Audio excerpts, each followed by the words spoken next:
नमस्कार दोस्तों, एक बार फिर से आप सभी का स्टडी 91 परिवार में बहुत बहुत स्वागत है। तो चलिए जल्दी से आप सभी लोग जुड़ जाइए और शुरुआत करते हैं आज के सेशन की। और जैसा कि आप सबको पता है कि मैंने जो है कल की क्लास में जो है आप लोगों की जो है सारी चीज़ें चेंज कर दिया था और जो क्लासेज आपकी हैं वो थोड़ा सा ब्रेक करके जाएंगी। आधे घंटे हम प्रैक्टिस करेंगे और आधे घंटे की जो क्लास होगी वो चैप्टर वाइज प्रैक्टिस करेंगे। और ये जो आपका क्लास है मिक्स प्रैक्टिस हट जाएगा कि आपके सारे क्वेश्चन मिक्स आएंगे जो सीएचएसएल के एग्जाम में से पहले के एग्जाम्स में पूछे गए थे। और उसमें से आपका जो है मैं बता दूं कि इसमें और जो अगला आपका जो शाम को एक क्लास आपको मिलेगी उसमें से जो है क्या होगा कि उसमें आपके जो चैप्टर वाइज जो इससे पहले एसएससी सीएचएसएल के एग्जाम्स में पूछे गए थे तो दो स्ट्रेटजी के साथ में आप सबके सामने आया हूं। और ये स्ट्रेटजी जो है आप लोगों के लिए सोची गई है कि आई थिंक जो है आपको जितना बेहतर तरीके से दोनों तरफ से अगर चीजों को कवर किया जा सकता है तो बहुत ही अच्छा और बेहतर होगा आप सबके लिए। तो चलिए दोस्तों, सभी को एक बार जो है फिर से गुड आफ्टरनून, जय हिंद और वंदे मातरम। तो आइए इस क्लास की शुरुआत करते हैं इस सेशन की और देखते हैं कि हमारे सामने कैसे कैसे क्वेश्चंस आते हैं और उसी के आधार पर हम लोग जो है क्या करेंगे, आगे बढ़ते चलेंगे। तो यहां पर आगे बढ़ने से पहले देख सकते हैं कि हिंदी का जो 6.0 बैच है, यूपी टेट का, सुपर टेट का, आरओ एआरओ, एसएससी जीडी और वीडियो मॉक टेस्ट जो बैचेज हैं जो स्टडी 91 के द्वारा आप सब लोगों को प्रोवाइड किए गए हैं, उनमें से आप किसी बैच के साथ जुड़कर अपनी तैयारी को बेहतर कर सकते हैं। तो यहां पर देखिए क्वेश्चन नंबर पहला आपके सबके स्क्रीन पे आ चुका है। तो इसका प्रश्न को ध्यान से पढ़ना है और बताना है कि इस प्रश्न का सही आंसर आप सब लोगों के अकॉर्डिंग क्या जाएगा। तो प्रश्न देखिए बोल रहा है कि जब एक दर्पण आकृति के दाईं ओर रखा जाए तो दिए गए चित्र का सही दर्पण छवि क्या होगा। तो आपको बताना है कि दिए गए चित्र का सही दर्पण छवि क्या होगा। तो बताइए इस प्रश्न का सही अंतर क्या होगा। मान लो अगर दर्पण आपका इस ओर राइट साइड में इस प्रकार से रखा हुआ है, तो इस प्रकार से एक दर्पण रखा है, तो इसका आपको दर्पण छवि बताना है। तो बताइए इस प्रश्न का सही आंसर क्या होगा। एसएससी सीएचएसएल का क्वेश्चन है, आप सबको बता दूं कि 2019 में जो एग्जाम हुआ था एसएससी सीएचएसएल का, उसी का प्रश्न आप सबके सामने आया है। तो चलिए इसको ध्यान से देखिए दोस्तों और बताइए कि इस प्रश्न का सही आंसर क्या होगा। तो अगर इसको हम ध्यान से देखें तो ये जो आकृति है, पहले इस हाथ को देखो, इस वाले हाथ को ये क्या करेगा, पलटेगा। तो ये बिल्कुल इसमें सही बना है, इसमें गलत बना है, और इसमें भी सही बना है, इसमें भी सही बना है। और ये वाला हाथ है जो इस प्रकार से बना है तो पलटेगा तो उस साइड जाएगा। तो इस प्रकार देखो, इसमें सीधा हो गया, सीधा हो नहीं सकता। और इसमें देखिए अगर ध्यान से देखा जाए तो इसमें भी ये सही बना है और इसमें भी ये सही बना है। तो मतलब दूसरा तो चौथा तो हमने निकाल लिया। अब एक पैर देख लेते हैं। ये पैर जब इधर जाएगा तो इस ओर पलटेगा, तो इस साइड जाएगा, ये भी इसमें सही बना है। और ये जब पैर जाएगा तो इसमें अगर ध्यान से देखें तो इसमें ये पैर सही बना है। और इसमें अगर ध्यान से देखा जाए तो इसमें कुछ ध्यान से देखें तो ये पैर जब इस प्रकार से पलटेगा तो ये ऐसे गया और ये इस प्रकार से।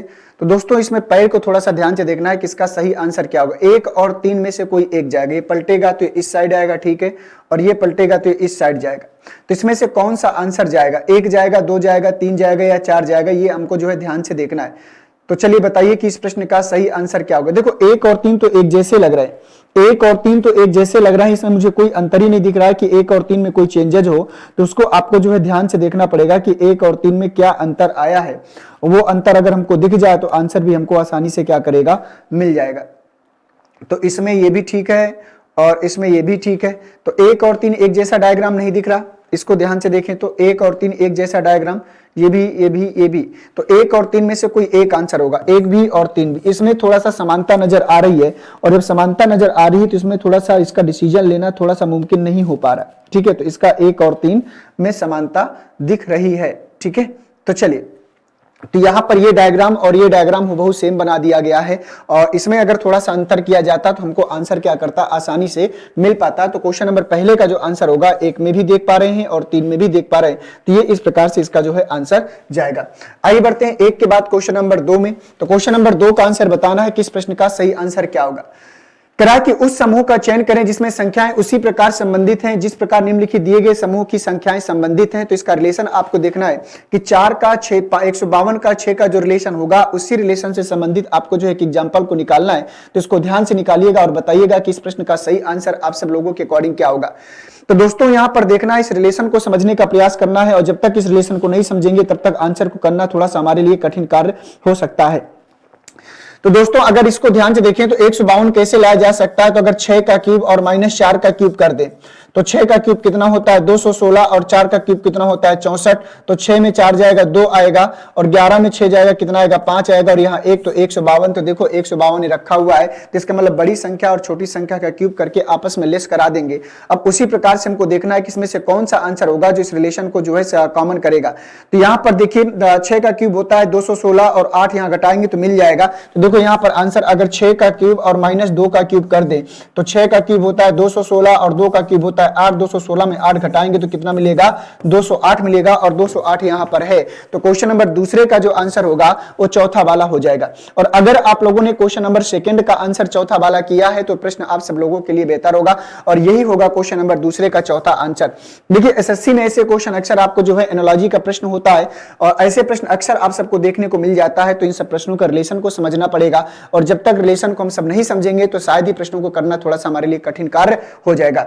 आइए देखते हैं कि हमारे सामने अगला क्वेश्चन क्या है। क्वेश्चन नंबर तीसरा, तीसरे को दोस्तों ध्यान से देखिएगा और बताइएगा कि इस प्रश्न का सही आंसर क्या होगा। यह सिलॉक्स का प्रश्न है, इसको ध्यान से पढ़ो। कह रहा कि सभी चट्टानें समुद्र हैं, सभी समुद्र गुब्बारे हैं और कुछ घड़ियां गुब्बारे हैं। तो बताइए क्वेश्चन नंबर तीसरे का सही आंसर क्या हो जाएगा।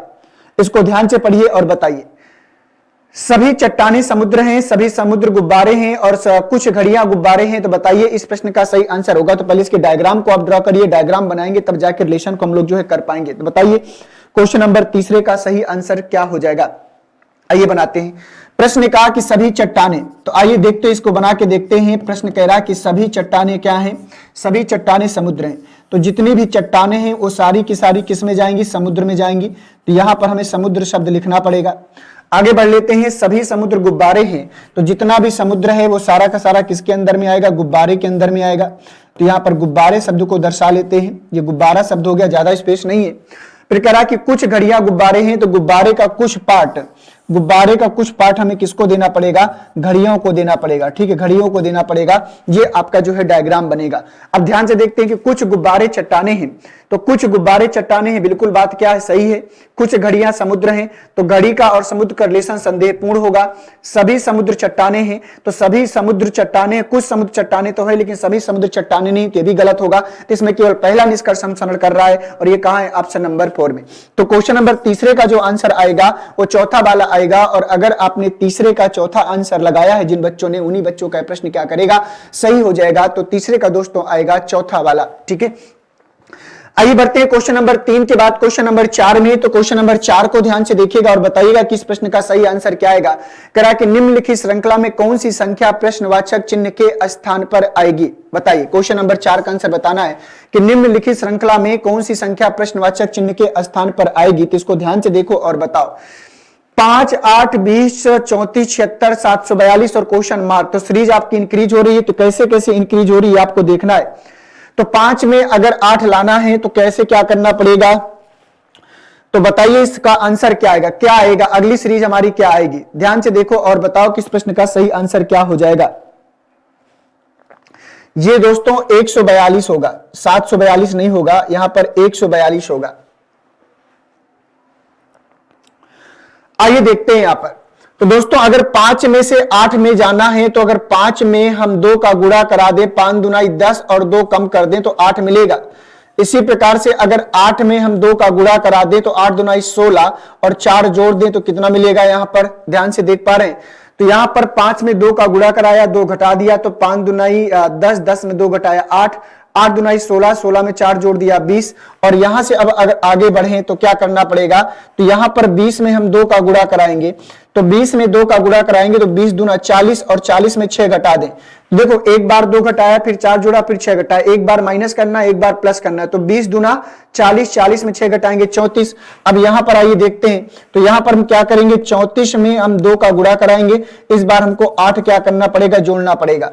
तो 34 में 2 चौको 8 और 2 तेई 6, ध्यान से देखो, 2 चौको 8, 2 तेई 6, 68 और 68 और 8 कितना होता है, 76 होता है। तो 76 मिल रहा है। अब यही काम हम यहां पर करेंगे। 76 में हम 2 का गुणा कराएंगे और इस बार 10 घटाएंगे, तो 76 में 2 छंग 12, 2 सत्ते 14, 152, और 152 में 10 घटाएंगे तो कितना मिलेगा? 142। यही काम हम आगे करेंगे, तो 142 में हम 2 का गुणा कराएंगे और 12 क्या करना पड़ेगा? जोड़ना पड़ेगा, क्योंकि यहां 10 हमने घटाया है। तो 2 दूना 4, 2 चौको 8, 284 और प्लस 12, 4 2 6 8 1 9 और 2 296, और 296 का है ऑप्शन नंबर तीसरे में। तो क्वेश्चन नंबर चौथे का जो आंसर आएगा वो तीसरा वाला 296 आएगा।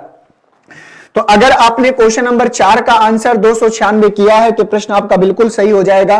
तो क्वेश्चन नंबर 4 का जो आंसर आएगा ना दोस्तों, वो कौन सा आएगा? तीसरा वाला आएगा, थर्ड वाला। ठीक है, तो आशा करता हूं कि प्रश्न आप लोगों ने पकड़ा होगा। सीरीज अच्छी थी, कमजोर सीरीज नहीं थी, अच्छे लेवल की सीरीज थी। और आप लोग अगर ऐसे क्वेश्चन को करके आते हो तो इसका मतलब है कि आप कुछ बच्चों से अलग करके आते हो, वही बच्चे ऐसे क्वेश्चन को कर पाते हैं जो सिलेक्शन के करीब बिल्कुल पहुंचते हैं। ठीक है, और उन्हीं बच्चों का सिलेक्शन होता है। तो चलिए दोस्तों, आगे बढ़ने से पहले यहां पर आप सब देख पा रहे हैं कि अपनी हिंदी, तो हिंदी का जो किताब है, वीडियो की किताब है, पेट की किताब है, पेट की बुक है, आरओ की बुक हो, लेखपाल की बुक है, फ्री डिलीवरी के साथ में जो स्टडी 91 के द्वारा जो आपको बुक्स इस समय प्रोवाइड कर दी गई है। स्टडी 91 ने इतनी बुक्स आपके सामने अभी ली है, और अभी और आगे की जो बुक्स हैं अदर एग्जाम्स के लिए उसमें काम चल रहा है। तो किताब आपके सामने बहुत जल्द वो भी आएंगी, जब आएंगी तो आपको इंफॉर्मेशन दे दी जाएगी।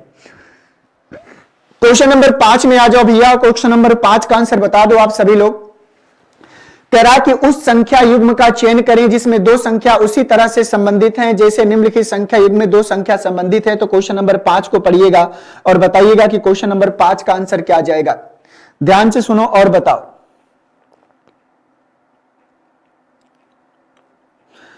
तो अगर हम 7 में ऐसा क्या कर दें कि हमको 85 मिल जाए, आपको ये सोचना पड़ेगा। और 7 में ऐसा क्या कर दिया जाए कि हमको जो है 85 मिल जाए। 85 7 7 49, तो 7 का क्यूब कर नहीं सकते। तो देखो एक काम करो, 7 का स्क्वायर कर दो, 7 का स्क्वायर कर दो, और 7 का स्क्वायर कितना होता है? 49 होता है। ठीक है, अब इसके बाद 7 का स्क्वायर, 7 में अगर हम एक जोड़ घटा दें, 7 में एक घटा दें और इसका स्क्वायर कर दें तो बचेगा 6, और 6 का स्क्वायर कितना होता है? 36। अब 49 और 36 को जोड़ लो तो 9 6 कितना हो जाएगा? 15, 4 3 7 और 1 8, यहां 85 मिलेगा। बोलो मिलेगा कि नहीं मिलेगा? और ऐसा ही रिलेशन एक आपको हमें खोजना पड़ेगा कि किसमें ऐसा कर दिया जाए कि वो चीज हमको जो है हुबहू मिल जाए। 3 में ऐसा कर दें, 3 का स्क्वायर 9, तो यहां से तो आंसर आएगा नहीं। तो बताइए इस प्रश्न का सही आंसर क्या हो जाएगा? 2 में करें, 2 का स्क्वायर 4, यहां से भी नहीं आएगा, यहां से भी नहीं आएगा। 5 का स्क्वायर कितना होता है? 25, और 4 का स्क्वायर 16, तो 16 6 5 11, यहां से भी नहीं आएगा। तो बचा क्या? चौथा वाला। अब देखो ये से 8 का स्क्वायर, 8 का स्क्वायर करना है और प्लस क्या करना है? 8 में एक कम करना है और उसका स्क्वायर करना है। 8 का स्क्वायर कितना हो गया? 64, और प्लस यहां बचेगा 7, 7 का स्क्वायर कितना हो गया? 49, 9 4 13, 6 4 10, 10 और 11, तो 113 हमें चाहिए था, तो 113 मिल रहा है यहां पर। तो क्वेश्चन नंबर 5वें का जो डियर आंसर होगा वो चौथा वाला होगा। और अगर आप लोगों ने क्वेश्चन नंबर 5 का आंसर चौथा किया है तो आप लोगों का प्रश्न बिल्कुल क्या करेगा? सही हो जाएगा। आइए बढ़ते हैं नेक्स्ट क्वेश्चन में, क्वेश्चन नंबर 6 की तरफ। क्वेश्चन नंबर 6 का आंसर बताओ आप सभी लोग। कह रहा है कि नीचे दी गई आकृति में कितने त्रिभुज हैं? तो यहां पर काउंटिंग ऑफ ट्रेंगल्स की संख्या बतानी है। तो बताइए क्वेश्चन नंबर 6 का सही जवाब आप सब लोगों के अकॉर्डिंग क्या आएगा? 14 त्रिभुज बनेंगे, 15, 16 या तो फिर 13? काउंट करिए, दिमाग लगाइए और बताइए किस प्रश्न का सही आंसर क्या हो जाएगा। क्वेश्चन नंबर 6 का आंसर बता दो आप सभी लोग, कितने ट्रेंगल्स बनेंगे। और एसएससी के एग्जाम में अक्सर आपसे जो है काउंटिंग ऑफ ट्रेंगल का एक क्वेश्चन पूछ ही लेता है, तो इसके लिए आपको प्रिपेयर होना पड़ेगा। तो बताइए इस प्रश्न का जो जहां से आपके नियम लग सकते हैं, जहां से आप शॉर्टकट तरीके से कर सकते हैं, उसको जो है कर लीजिए पहले। तो बताइए, पहले आप लोगों के लिए थोड़ा सा समय है यहां पर। इसमें अगर ध्यान से देखा जाए तो यहां से यहां तक पहले आप ध्यान से देख लीजिए इस वाले को, इतना पोर्शन, तो यहां पर 3 ट्रेंगल बनेगा, ये आप देख पा रहे हैं। इसी प्रकार इधर से अगर इधर देखेंगे ये वाले में, तो यहां पर भी आपका 3 ट्रेंगल बनेगा, ये 3 ट्रेंगल आपके बन गए। ठीक है, देख पा रहे हैं। अब यहां से अगर ध्यान से देखा जाए तो एक ट्रेंगल पूरा यहां से लेकर यहां तक, ये बड़ा वाला एक इधर बनेगा और एक इधर बनेगा, ये वाला। तो 3 3 6 और 2 8, एक यहां पर एक यहां पर, तो 3 3 6 और 2 8, 8 ट्रेंगल ये बन गए टोटल। एक ट्रेंगल ये है, एक ट्रेंगल ये है, एक ट्रेंगल ये है, तो 8 और 3 कितना हो गया? 11, 11 ट्रेंगल हो गए। जब 11 ट्रेंगल हमने बना लिया तो यहां से हमने 11 ट्रेंगल बना लिया। ठीक है, और इसके बाद ट्रेंगल की संख्या अगर बनती है तो और हमको जो है क्या करना पड़ेगा? बनाना पड़ेगा। तो दोस्तों यहां पर और हमें बनाना है, तो अगर और बनाएंगे तो अगर ध्यान से देखें तो इसको अगर मैं थोड़ा सा कलर चेंज कर लेता हूं, तो यहां से अगर ध्यान से देखा जाए तो पूरा यहां से यहां तक एक ट्रिंगल ये बनेगा और यहां से यहां तक एक ट्रिंगल ये बनेगा, तो दो ट्रिंगल और बनेंगे, तो 11 और 2 कितना हो गया 13। तो यहां से हमने देखा कि 13 ट्रिंगल हमारे बन गए। ठीक है, अब दोस्तों अगर और ध्यान से देखें तो यहां पर कुछ और बन रहा है, वो क्या बन रहा है और थोड़ा सा दिखाने का प्रयास करता हूं। अभी हमने जो है इसको यहां से लेकर यहां तक एक ट्रिंगल इसको नहीं काउंट किया था, तो 13 और 1 कितना हो गया 14। अगर इधर एक बनेगा तो इधर यहां से भी ये एक बनेगा, एक और बनेगा, तो टोटल ट्रिंगल की संख्या 15, और 15 कहां है ऑप्शन नंबर सेकंड में। तो छठवें का जो आंसर आएगा सेकंड, 15 ट्रिंगल बनेंगे। एक बार आप ध्यान से देख सकते हैं, तो यहां पर टोटल 15 ट्रिंगल बनेंगे। कितने? 15। तो छठवें का जो आंसर आएगा दूसरा वाला, और जिन बच्चों ने छठवें का आंसर 15 ट्रिंगल बताया है उन सभी का प्रश्न भी क्या करेगा? सही हो जाएगा। ठीक है, आशा करता हूं कि आप सब लोगों ने इस प्रश्न को किया होगा। आइए क्वेश्चन नंबर 7 में आ जाते हैं और देखते हैं क्वेश्चन नंबर 7 हमसे क्या पूछ रहा है। कह रहा है कि चेचक विषाणु से उसी प्रकार संबंधित है जिस प्रकार गोलक्रम निम्नलिखित में से संबंधित है। तो क्वेश्चन नंबर 7 को ध्यान से पढ़ो और बताओ। चेचक का संबंध जिस प्रकार विषाणु से है उसी चेचक विषाणु से उसी प्रकार संबंधित जिस प्रकार गोलक्रम। तो बताइए क्वेश्चन नंबर 7वें का आंसर क्या हो जाएगा?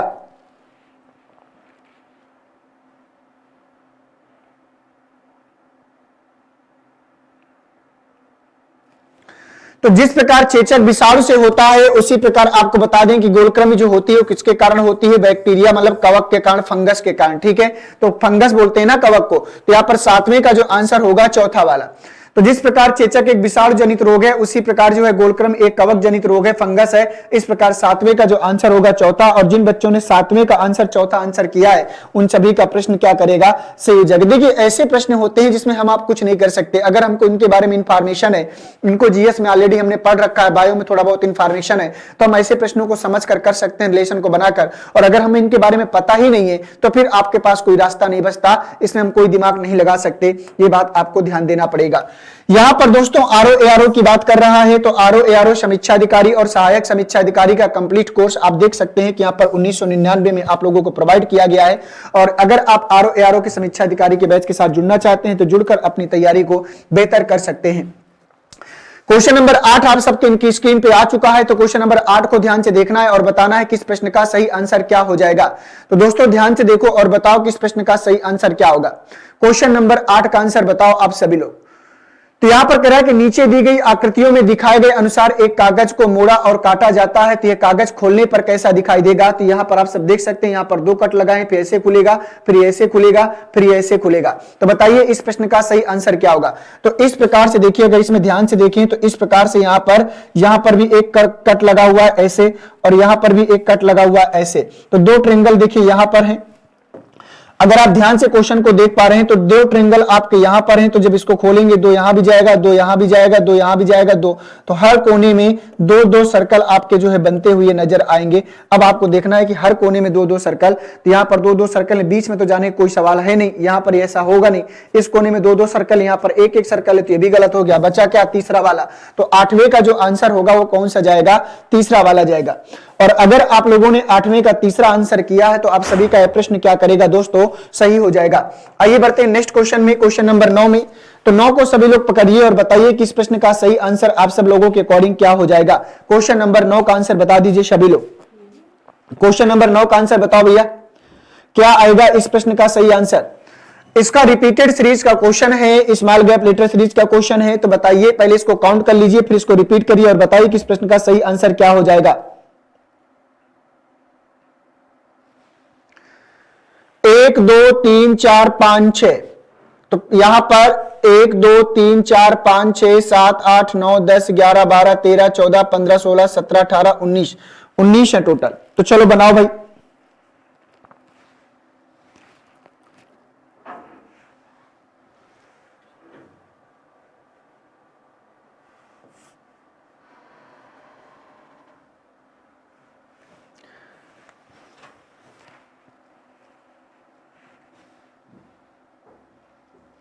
यहां पर एक स्पेस कम है, 2 स्पेस होंगे यहां पर।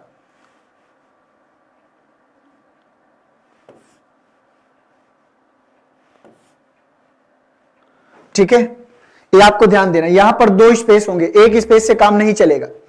अब देखो यहां पर ए बी है, ए बी के बाद सी है, ठीक है।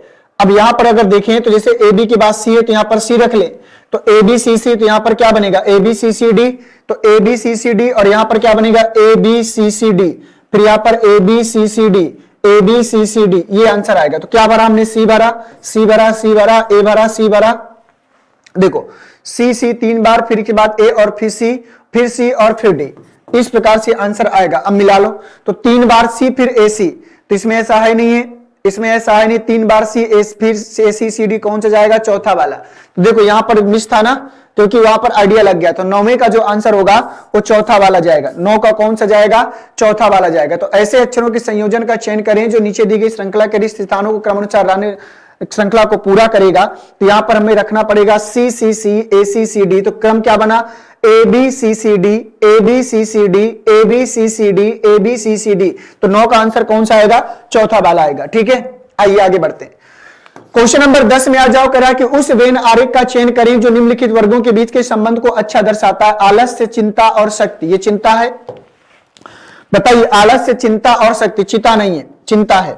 आलस्य, चिंता और शक्ति का रिलेशन बनाना है, तो बताइए आलस्य, चिंता और शक्ति का रिलेशन आप सब लोगों के अकॉर्डिंग क्या जाएगा, जल्दी से बताओ।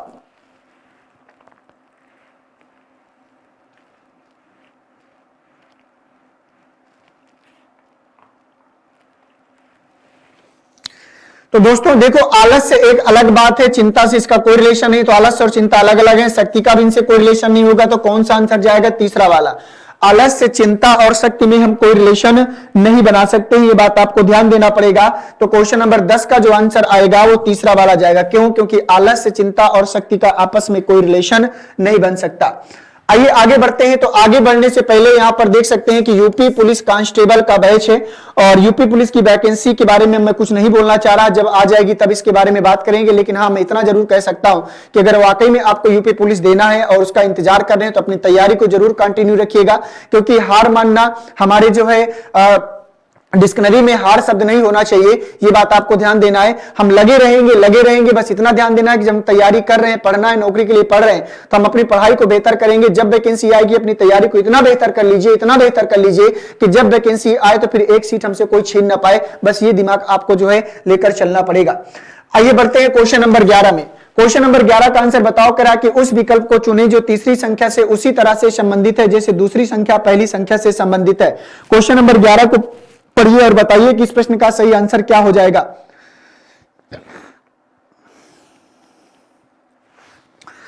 तो देखो 54 और 41 का रिलेशन बताओ। 54 और 41 का रिलेशन क्या, 54 में ऐसा क्या किया जाए कि हमको 41 मिल जाए, आपको ध्यान देना है। तो अगर यहां पर अगर ध्यान से देखिए तो 4 में अगर 1 घटाएंगे तो 3 आएगा, तो यहां 13 का डिफरेंस है। तो यहां पर अगर 13 का डिफरेंस करेंगे तो 3 और 2 5, 3 और 1 4, 45 45, तो यहां कहीं है नहीं, तो इसका मतलब ये तरीका गलत है। ये तरीका क्या है, गलत है, डिफरेंस नहीं आ रहा। अब 41 कैसे आ सकता है, हमको ध्यान से देखना है।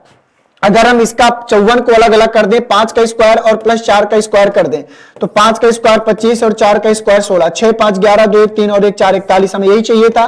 बढ़िया, यही काम यहां पर कर लें। 3 का स्क्वायर और प्लस 2 का स्क्वायर, 3 का स्क्वायर 9 और 2 का स्क्वायर 4, तो 9 और 4 कितना हो गया, 13, और 13 है यहां पर, बिल्कुल है। तीसरा 11 का जो आंसर होगा वो सेकंड वाला होगा।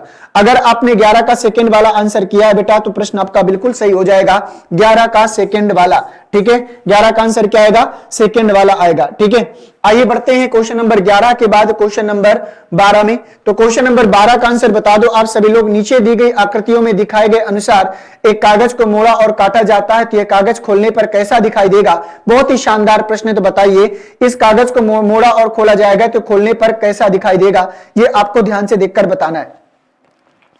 बहुत ही छोटा सा शानदार प्रश्न है, और देखते हैं कितने बच्चे इस प्रश्न को सही कर पाते हैं। तो देखो एक बात आपको ध्यान देना है कि अगर इस कागज के 1 2 और 3 टुकड़े हैं, टोटल 3 टुकड़े, तो लास्ट टुकड़ा हमारे पास ये बीच वाला बचा। अगर हम इसको खोलेंगे, अगर यहां पर कट लगा है तो यहां पर भी आपका कट बन जाएगा, ये आपको ध्यान देना है। तो यहां पर भी आपका एक कट बन जाएगा, यहां पर भी एक कट बनेगा, यहां पर भी एक कट बनेगा, ये आपको ध्यान देना है। और जब यहां पर एक कट है तो यहां पर एक कट बनेगा, यहां भी एक कट बनेगा, यहां भी एक कट बनेगा। और आपको यह ध्यान देना है कि अगर एक त्रिभुज हमारे पास यहां पर है तो एक त्रिभुज यहां पर उल्टा इसका बनेगा। ठीक है, ये आपको ध्यान देना है। तो यहां पर आपके ट्रेंगल बनते हुए नजर आएंगे, ठीक है, क्योंकि यहां पर भी कट कर दिया गया है ना, तो यहां पर भी एक ट्रेंगल बनेगा, यहां पर भी एक ट्रेंगल बनेगा, यहां पर भी एक ट्रेंगल बनेगा, यहां पर भी एक ट्रेंगल बनेगा। अब देखो ये किसमें जाएगा, ये सीधे सीधे हो गया, गलत है। इसमें एक कटिंग है क्योंकि यहां 3 कटिंग है, गलत है। इसमें 2 कटिंग है, गलत है। बचा क्या, सेकंड वाला। तो क्वेश्चन नंबर 12 का जो आंसर आएगा ना वो सेकंड वाला आएगा। और 12 का आप लोगों ने अगर सेकंड आंसर किया है दोस्तों तो बिल्कुल सही प्रश्न हो जाएगा। आइए 12 के बाद चलते हैं क्वेश्चन नंबर 13 में। कहा कि जब एक दर्पण को आकृति के दाईं ओर रखा जाए तो दिए गए चित्र का सही दर्पण छवि का चयन करके बताना है। तो क्वेश्चन नंबर 13 को पढ़िए और बताइए कि इस प्रश्न का सही आंसर क्या हो जाएगा। जल्दी से देखो भैया और बताओ। कहा कि जब एक दर्पण को आकृति के दाईं ओर रखा जाए तो दिए गए चित्र का सही दर्पण छवि का चयन करके आपको बताना है। तो दर्पण किधर रखना है, दाईं ओर, जो आपको ध्यान देना है। इस प्रकार से दर्पण है और इसका मिरर इमेज बनाओ। तो इसका मिरर इमेज बनाओ और बताओ कि इस प्रश्न का सही आंसर क्या होगा। देखो अगर ये ऊपर है तो ऊपर ही रहेगा, इसमें नीचे हो गया है, ये आपको ध्यान देना है। इसमें भी नीचे हो गया है तो पहला और तीसरा मैंने हटा दिया है। अब 2 और 4 में आप सोच के बता दो। अगर इसमें भी अगर आप नहीं समझ पाओगे तो प्रश्न गलत होगा।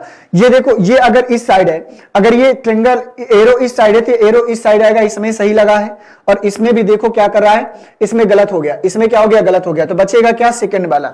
तो 13 का जो आंसर आएगा वो सेकंड वाला आएगा। और जिन बच्चों ने 13 का सेकंड वाला आंसर किया है, देखो ऐसे प्रश्नों को करने के लिए आप पूरे डायग्राम को कभी मत देखिए, नहीं तो आप गलत कर दोगे। कोई एक पॉइंट को पकड़ते हैं, चाहे इसको पकड़ लो पहले, इससे हमने देखा तो 1-2 ऑप्शन निकल गए, फिर हमने इसको पकड़ा तो 1 ऑप्शन निकल गया। जब 3 निकल गए तो सीधी सी बात है तो चौथा जो बचेगा वो हमारे आंसर ही होगा। इस प्रकार से करते हैं। अगर पूरा डायग्राम देखोगे तो पूरे डायग्राम देख के आप कंफ्यूज हो जाओगे और शायद ज्यादा समय ले लोगे और सही होगा इस बात की गारंटी भी नहीं होगी। तो हिंदी की इंडिविजुअल कंप्लीट कोर्स बैच प्रारंभ मात्र 999 रुपए में, इससे अच्छा ऑफर आपको नहीं मिलेगा। स्पेशल हिंदी का बैच है नितिन सर के द्वारा जो आप लोगों को प्रोवाइड किया गया है। और अगर आप इस बैच के साथ जुड़ना चाहते हैं, हिंदी को बेहतर करना चाहते हैं तो बेहतर करके जो है अपनी तैयारी को जो है आप लोग जो है एक नया आयाम हिंदी में दे सकते हैं। क्वेश्चन नंबर 14 का आंसर बता दो भैया। कहा कि निम्नलिखित समीकरण को सही बनाने के लिए इसमें किन 2 चिन्हों को एक दूसरे से बदलना होगा, बताइए। क्वेश्चन नंबर 14 कह रहा है कि इस समीकरण को सही करने के लिए किन 2 चिन्हों को, किन 2 साइंस को आपस में बदल दिया जाए कि प्रश्न सही हो जाए, बताइए। क्वेश्चन नंबर 14 का आंसर बताना है। छोटा सा प्रश्न है, बहुत ज्यादा तकलीफ वाली बात नहीं है।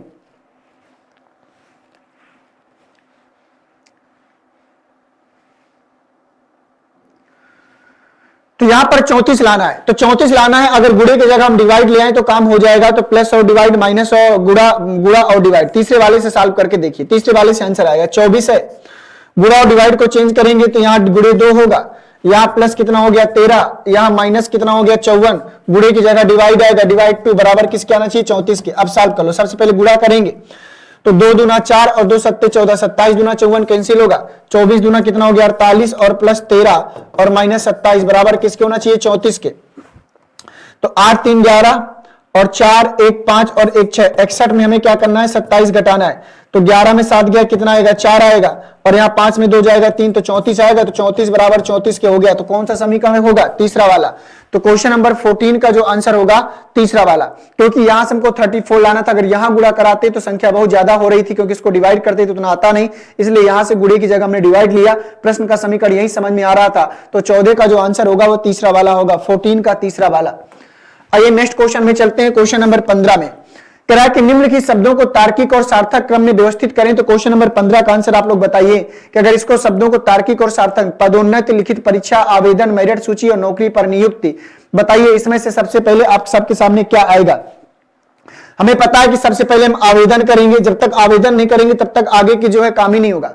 जब आवेदन करेंगे तो आवेदन करने के बाद क्या होगा, लिखित परीक्षा होती है जो आप करते हो।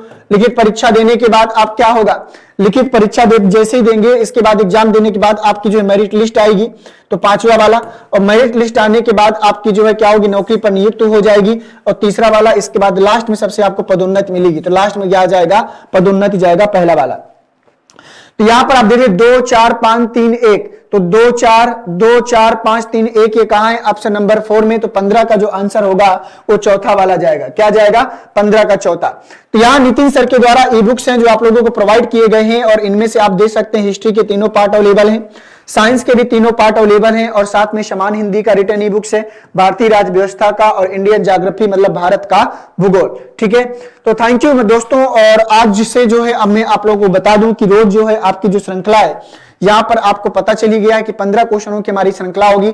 लाइव 15 क्वेश्चनों का जो हम लोग मिक्स प्रैक्टिस सेट करेंगे और इसके बाद जो है जो आपकी है दूसरी क्लास होगी उसमें से जो है हम जो है चैप्टर वाइज प्रैक्टिस करेंगे जो एसएससी सीएसएसएल में क्वेश्चंस पूछे गए थे। तो इस प्रकार से एक क्लास को 2 पार्टों में ब्रेक करके एक नई स्ट्रेटजी के साथ इसको आप जो है आधा घंटे बढ़िया से रिफ्रेश होकर काम कर सकें। और अब इसमें भी अगर आपको आलस्य आता है, किसी प्रकार का क्वेश्चन नहीं कर पाते हैं, तो ये आपकी बहुत बड़ी बदनसीबी होगी कि आधा घंटे क्लास भी अगर सही से ना पढ़ पाए तो बेटा फिर प्रॉब्लम वाली बात हो सकती है। ठीक है, तो थैंक यू आप सभी को, मिलते हैं आप सबसे एक नेक्स्ट क्लास में और शाम को क्लास आपको आएगी और उसी प्रकार से हम लोग जो आगे बढ़ते चलेंगे। ठीक है, थैंक यू सभी को, जय हिंद, वंदे मातरम, थैंक यू।